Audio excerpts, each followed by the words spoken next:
Good morning, Blavka second graders. I am so glad to see you. This is Miss Gina, and we are going to go on a trip around the world in history this week. We only have about 30 minutes to do it, so we need to get a head start. So please take a few minutes, watch this short video clip. At the end, I'm going to give you instructions about how you're going to go around the world in Class Connect on Tuesday.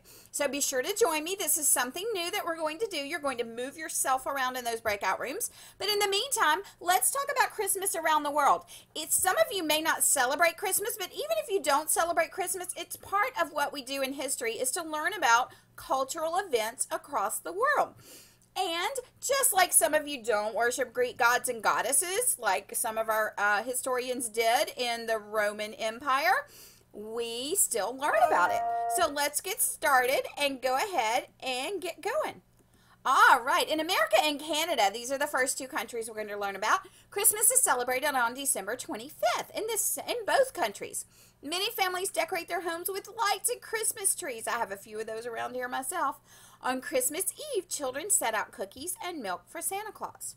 They hang up their stockings and hope they will wake to find items from their wish lists. I even have a few of those around here. Santa will visit their homes with his sleigh full of presents and 9 reindeer. If the child has been naughty, Santa leaves them a lump of coal. Uh-oh. Feliz Navidad. In Mexico, people decorate with bright red poinsettia flowers. The Las Posadas celebration in Mexico occurs for 9 nights prior to Christmas, and that means before Christmas. We also decorate with poinsettias in our country as well. But in Mexico, people dress up like shepherds and march through the streets reenacting the journey of Mary and Joseph looking for a place to stay. On the last night, there are Christmas songs, people feast together, and the children break star-shaped piñatas. And this right here is a picture of a piñata. They're so much fun. Fröhliche Weihnachten. Germans are known for decorating beautiful gingerbread houses and gingerbread cookies at Christmas time.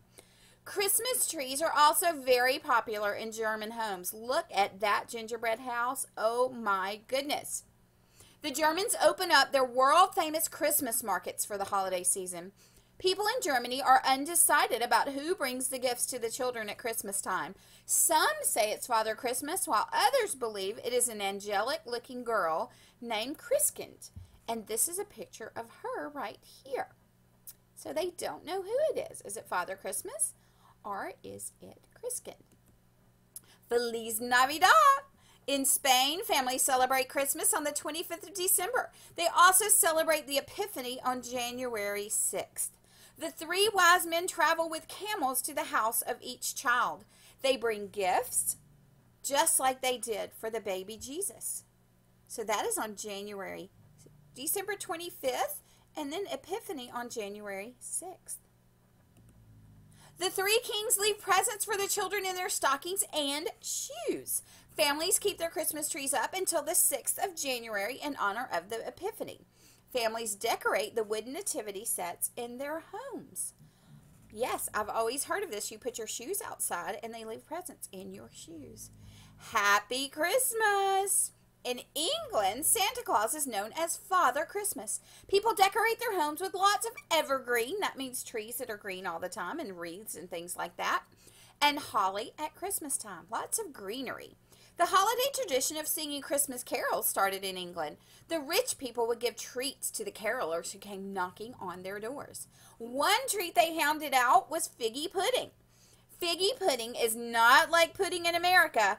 Figgy pudding is actually a type of cake, but it's a very moist and gooey cake, and this is a picture of it right here, and it's called figgy pudding. Buon Natale! In Italy, families go to a midnight church service on Christmas Eve. When they come home from church, they enjoy a big feast after midnight. Can you believe that? A traditional cake called panettone is served for dessert, and this is a picture of it right here. It looks to me like a big roll, but it's tall and skinny. Italians also have another celebration on January 6th called the Epiphany. On the night of the Epiphany, an old witch named La Befana visits the home of each child and delivers presents. She rides on a broomstick. Now that's Italy, remember? Gojul. Swedish families celebrate St. Lucia Day on December 13th. St. Lucia was a brave young girl. She snuck food to people in Rome who were hiding because their king would not let them pray the way they wanted to. You've learned a little bit about that this year. On St. Lucia Day, the oldest daughter in a Swedish family dresses up like St. Lucia. She carries hot chocolate and sweet buns to her family. Ooh, that sounds yummy. On Christmas Eve, family exchange presents and enjoy a great feast. Their homes are decorated with Christmas trees and wreaths, like the rest of many of the rest of us. A gnome named Tomten delivers presents to the children. The children leave out a bowl of porridge for him. Now, porridge is similar to oatmeal. What do you think? Do you think you would rather leave cookies and milk or porridge? Now, what we're going to do in class, when you come tomorrow morning, we're going to have you move yourself through a breakout room, and I wanted to make sure you understand how to do it. Miss Jean will have different activities in each of the rooms. You are going to move yourself from room to room, and I'm going to send you a paper, a form that you're going to work on as you move from room to room. You're going to answer some questions on your paper, and then we're going to come back together and talk about what you've learned about Christmas around the world. Just like the little preview that I'm sending you today, you'll read a little selection and answer questions from that selection on your paper. And then, like I said, we'll come back together and we'll talk about all of these things together. When you come to move yourself to a breakout room, you will click on this button right here. You will see it. It says main room all the time when you're in there. But when I give you the ability to move, you can click on that button and it will drop down like this. And then you click on the room that you want to go with, and you can start at the last room and go to the first, or the first one and go to the last. It really doesn't matter what order you move from room to room, as long as you go to each one, because there's going to be a letter in each one, and to let me know you've been to every room, you're going to have to know all of the letters. It's going to make up a word.